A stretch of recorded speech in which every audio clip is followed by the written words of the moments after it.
दुधुम्बि निहाद्र नामक दैत्य का व्याघ्र रूप से शिव भक्त पर आक्रमण करने का विचार और शिव द्वारा उसका वध। सनत कुमार जी कहते हैं, व्यास जी, अब मैं चंद्रमौली के उस चरित्र का वर्णन करूंगा जिसमें शंकर जी ने दुधुम्बि निहाद्र नामक दैत्य को मारा था। तुम सावधान होकर श्रवण करो। दिति पुत्र महाबली हिरणाक्ष के विष्णु द्वारा मारे जाने पर दिति को बहुत दुख हुआ। तब देव शत्रु दुधुम्बि निहाद्र ने उनको आश्वासन देकर यह निश्चय किया कि देवताओं के बल ब्राह्मण हैं, ब्राह्मण नष्ट हो जाएंगे तो यज्ञ नहीं होंगे, यज्ञ न होने पर देवता आहार न पाने से निर्मल हो जाएंगे, तब मैं उन पर सहज विजय पालूंगा। यूं विचार करके वह ब्राह्मणों को मारने लगा। ब्राह्मणों का प्रधान स्थान वाराणसी है। यह सोचकर वह काशी पहुंचा और वन में वनचर बनकर समिधा लेते हुए जल से जलचर बनकर स्नान करते हुए और रात में व्याघ्र बनकर सोते हुए ब्राह्मणों को खाने लगा। एक बार शिवरात्रि के अवसर पर एक भक्त अपनी पर्णशाला में देवादिदेव शंकर का पूजन करके ध्यानस्थ बैठा था।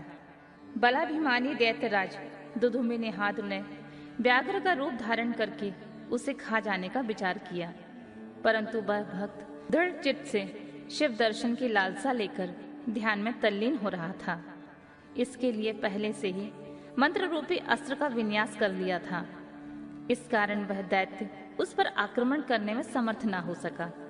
इधर सर्वव्यापी भगवान शंभु को उस दुष्ट रूप वाले दैत्य का अभिप्राय पता लग गया। तब शंकर ने उसे मार डालने का विचार किया।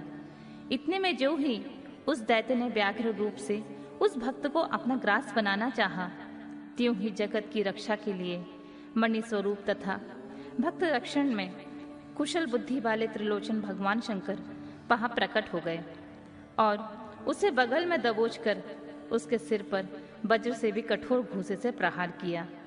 उस मुष्टि प्रहार से वह काक के दबोचने से वह व्याघ्र अत्यंत व्यथित हो गया और अपनी दहाड़ से पृथ्वी तथा आकाश को कंपाता हुआ मृत्यु का ग्रास बन गया। उस भयंकर शब्द को सुनकर तपस्वियों का हृदय कांप उठा।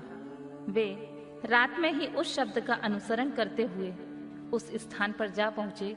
वहां परमेश्वर शिव को बगल में उस पापी को दबोचे हुए देखकर सब लोग उनके चरणों में पड़ गए और जय जयकार करते हुए उनकी स्तुति करने लगे।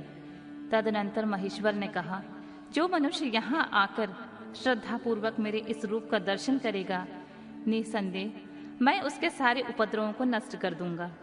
जो मानव मेरे इस चरित्र को सुनकर और हृदय में मेरे इस लिंग का स्मरण करके संग्राम में प्रवेश करेगा, उसे विजय अवश्य प्राप्त होगी।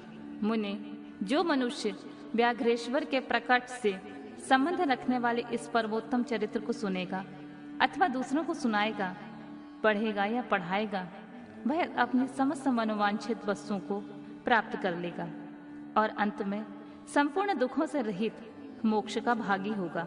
शिव लीला संबंधी अमृतमय अक्षरों से परिपूर्ण यह अनुपम आख्यान स्वर्ग, यश और आयु का देने वाला तथा पुत्र पौत्र की वृद्धि करने वाला है।